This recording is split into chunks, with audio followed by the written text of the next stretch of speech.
Welcome back, astronaut! It's Astronaut B here, ready to embark on another exciting coding journey with you. Today, we're diving deeper into the vast expanse of the computation cosmos.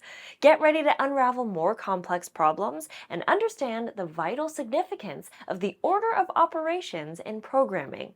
So fasten your seatbelt as we venture further into the boundless universe of code.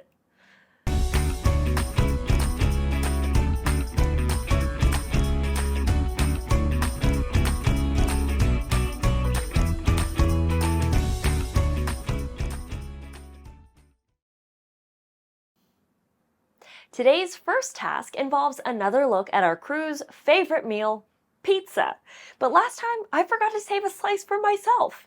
We will be using the order of operations to make sure I get to enjoy the pizza with the rest of the crew.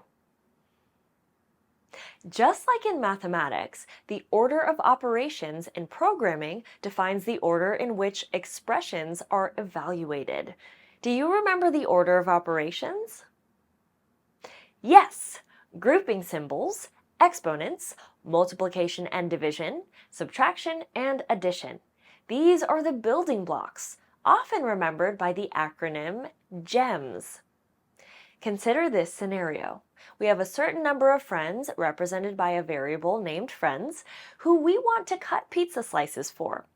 We also want to include ourselves in the calculation, so we can add 1 to the number of friends. Should we use the equation 360 divided by friends and then add 1, or add 1 to friends first and then divide 360 by that number? Pause the video here and think about that for a minute.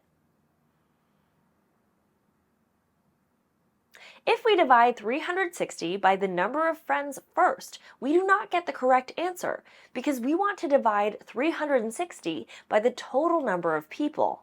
Since we are not included in that division, the answer is incorrect. For example, if we had 4 friends, we would divide 360 by 4 and get 90. Then we would add 1 to get 91. 91-degree slices is not enough for 5 people. If we multiplied 91 degrees by the 5 slices, we would get 455 degrees, much more than the 360 degrees that a circle has. If, on the other hand, we add 1 to the number of friends first and then divide, we will get the correct degree amount. Using our same example again of 4 friends, if we added 1 to 4 first and got 5, and then we divided 360 by 5, we would get 5 72-degree slices of pizza. Understanding when to use parentheses as a grouping symbol to force certain operations to happen first ensures that we get the accurate angle to cut the pizza. Parentheses can be very useful in programming and allow us to make sure that the operations are performed in the correct order. It's time for the crew to enjoy your pizza! Pause the video here and open up the pizza slices tasks. Use what we have learned about the order of operations to make sure that everyone gets a slice. I've just finished my lunch and it looks like we have landed on a new planet. The onboard computer has just finished its analysis of the planet's atmosphere. And it looks like it is suitable for growing trees. But we don't have to plant them by hand. We can use what we've learned to automate the process. Our mission is to calculate the precise amount of water a tree needs, considering factors such as the tree's water requirement and water lost due to evaporation. Let's take a look at these variables so we can understand the process. Water requirement is how much water the tree needs for the day. Evaporation is how much water will be subtracted from the soil into the atmosphere. The water function needs one parameter: amount. Amount is the total amount we have to water the tree to meet its specified water requirement. So, we will start our code by calculating the amount of water needed for the tree. The initial amount we need is the water requirement of the tree, so let's say amount of water gets the value of water requirement.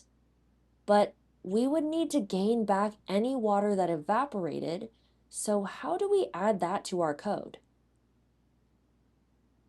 That's right, we say plus evaporation. So we end up with amount of water gets the value of water requirement plus evaporation. Now that the amount of water variable contains the amount we need to water the tree, we can use the water function to pass that variable in and water our tree. You can try this yourself in the watering trees task, and then try the watering trees 2 and 3 tasks, which introduce one additional variable representing the amount of days the water will last.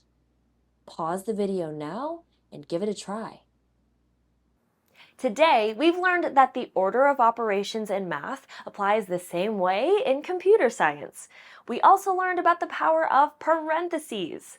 Placing parentheses strategically within our code allows us to pick which operations we want to happen first, enabling us to create code that works the way we want it to. Be sure to complete the programming tasks, practice questions, and extension activities before moving on to the next lesson. Remember, in the universe of coding, the possibilities are infinite. I'll see you next time. Hey, hey.